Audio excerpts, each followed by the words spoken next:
Welcome back to our channel జీవనం 2.0. నేను మీ మాధురి. చలనం లేని రాయి కూడా చెక్కటం మొదలెడితే గొప్ప శిల్పంలాగా మారుతుంది. మరి ఒక చలనం లేని రాయికే అంత శక్తి ఉంటే మరి మనుషులం మనకెంత శక్తి ఉండాలి? మనకి పరిగెత్తగల క్యాపబిలిటీ కూడా ఉంది. మరి మనం ఎంతగా పరిగెత్తాలి? నిన్ను నువ్వు సమాజంలో ఒక మంచి వ్యక్తిత్వం ఉన్న మనిషిగా, ఒక మనిషిగా నిలబెట్టుకోవాలి అని అంటే ఎంత మంచిగా బ్రతకొచ్చు? ఎన్ని ఆప్షన్స్ ఉన్నాయి? ఎందుకు నీలో ఉన్న సత్తాని నువ్వు చూసుకోకుండా, గమనించుకోకుండా అసమర్థురాలిగా అలా మిగిలిపోతున్నారు? నీలో ఏముంది? అరే, చలనం లేని వాటికి అంత ఉందంట, మరి నాకున్న సామర్థ్యం ఏంటి? నేను ఏం అవ్వాలి అనుకుంటున్నాను? నాలో ఉన్న ఏంటి స్పెషల్ క్వాలిటీ? నాలో ఉన్న జ్ఞానం ఏంటి? నాలో ఉన్న విజ్ఞానం ఏంటి? నాలో ఉన్న గొప్పతనం ఏంటి అని నిన్ను నువ్వు ఎప్పుడైనా ప్రశ్నించుకున్నావా? ఏ ఒక్క రోజైనా ప్రశ్నించుకున్నావా? ఒక్కసారి ప్రశ్నించటం మొదలుపెట్టు. నిన్ను నువ్వు ఎప్పుడైతే ఇలా ప్రశ్నించుకోవటం మొదలు పెడతావో నీలో ఉన్న సంకల్ప బలం ఏదైతే ఉంటుందో అది దృఢపడుతుంది. నీలో ఉన్నటువంటి ఏదైతే గొప్ప శక్తి ఉందో ఆ శక్తికి మేల్కొల్పునిస్తుంది, ఆ శక్తిని నిద్రలేపుతుంది, నిన్ను నీకు కొత్తగా పరిచయం చేసి చూపిస్తుంది అన్నమాట. కాబట్టి ఏమీ చలనం లేకుండా, ఎటు కదలలేకుండా ఉన్న వాటికి ఆ శక్తి ఉన్నప్పుడు ఎంతో చెయ్యగలను నేను, మరి నాకెంత ఉండాలని నువ్వు మోటివేట్ చేసుకొని, నిన్ను నువ్వు మెడిటేట్ చేసుకొని ఎప్పుడైతే అక్కడి నుంచి లేచి చెయ్యటానికి మొదలు పెడతావో అప్పుడే నీ మొదటి అడుగు పడినట్టు.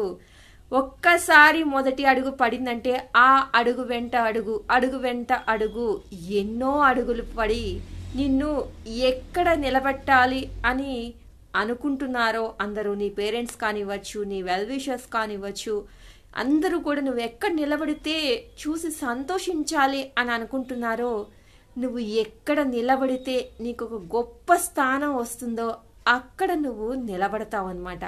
అది అంతా నీ సంకల్ప బలంలోనే ఉంది. కాబట్టి నీకు నువ్వు సంకల్పం చేసుకో. నేనేంటి అనే క్వశ్చన్ చేసుకో. నేనేంటి అనే ప్రశ్న మొదలైనప్పుడు నువ్వేంటి అనే సమాధానం కూడా నీలోనే దొరుకుతుంది. ఎందుకు అంటే ప్రశ్న నీదైనప్పుడు సమాధానం కూడా నీదే అవుతుంది కదా. ఎందుకంటే అన్నీ నీలోనే ఉంటాయి. చేయగల సత్తా నీలోనే ఉంటుంది, చేయలేనేమో అన్న తడబాటు నీలోనే ఉంటుంది, పాజిటివ్ నీలోనే ఉంటుంది, నెగిటివ్ నీలోనే ఉంటుంది, అన్నీ కూడా నీలోనే ఉంటాయన్నమాట. అది నువ్వు ఏ విధంగా షైన్ చేస్తున్నావు అనే దాన్ని బట్టి నీ జీవితము ఏ వైపు అడుగు పడాలి అనేది నిర్దేశిస్తుంది అనమాట. కాబట్టి అడుగులు వేయటం మొదలెట్టాను, నాకింకేంటి అని అనుకున్నావు అనుకో, మళ్ళీ పప్పులో కాలేసినట్టే, మళ్ళీ పొరపాటు చేసినట్టే. ఎప్పుడైతే అడుగులు వేయటం మొదలు పెట్టావో తడబాటు కూడా మొదలవుతుంది. చిన్న పిల్లవాడినే తీసుకోండి, అప్పుడప్పుడే బుడిబుడి అడుగులు వేస్తాం మొదలు పెడతాడు, కానీ కొంచెం దూరం వెళ్ళాక పడిపోతాడు. అరే, నేను పడిపోయానే, మళ్ళీ నేను నడవలేనేమో అని కనుక వాడు ఫీల్ అయితే, వాడి కాన్ఫిడెన్స్ను వాడు కోల్పోతే అసలు లైఫ్లో మళ్ళీ లేచి నడగలరా? అస్సలు నడవలేడు. కానీ అంత చిన్న పిల్లవాడికి ఎవరు నేర్పిస్తారు? ఎవరు నేర్పించరు.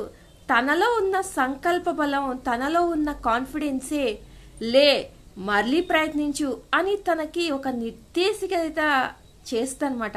నా పిల్లవాడైనా వాడికే అంత సంకల్ప బలము, అంత కాన్ఫిడెన్స్ ఉంది వాడి మీద. వాడికి నువ్వు వెళ్తూ ఉన్నప్పుడు తడబడ్డావు కదా అని ఆలోచిస్తావా?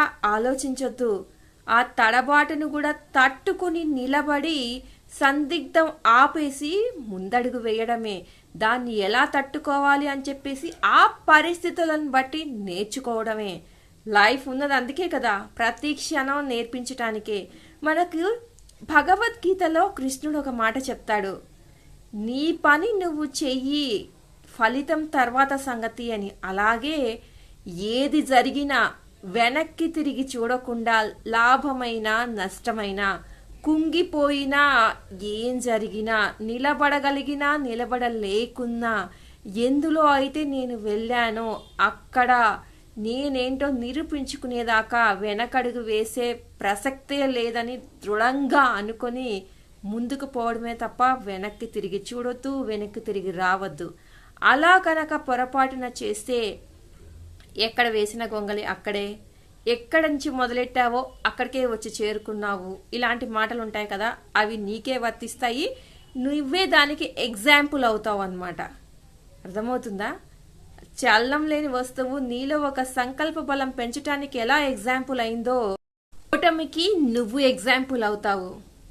అంతకంతకు ఎదిగి ఎంతో మందికి ఇన్స్పిరేషన్గా నిలిచి సంకల్పానికి ఉన్నటువంటి గొప్పతనాన్ని చెప్పాలి అనుకుంటున్నావో కిందకి పడిపోయి అసమర్థుడిగా మిగిలిపోయి అసంకల్పం అనే దానికి ఎగ్జాంపుల్ అవ్వాలనుకుంటున్నావో నీ చేతుల్లోనే ఉంది. ఇదండి ఈరోజు వీడియో కనుక నచ్చితే లైక్ చేయడం మర్చిపోవద్దు. మరిన్ని ఇలాంటి వీడియోస్ కోసం వెంటనే ఛానల్ సబ్స్క్రైబ్ చేసుకొని పక్కనే ఉన్న బెల్ ఐకాన్ని ప్రెస్ చేయడం మర్చిపోవద్దు. లైక్ చేయడం అస్సలు మర్చిపోవద్దు.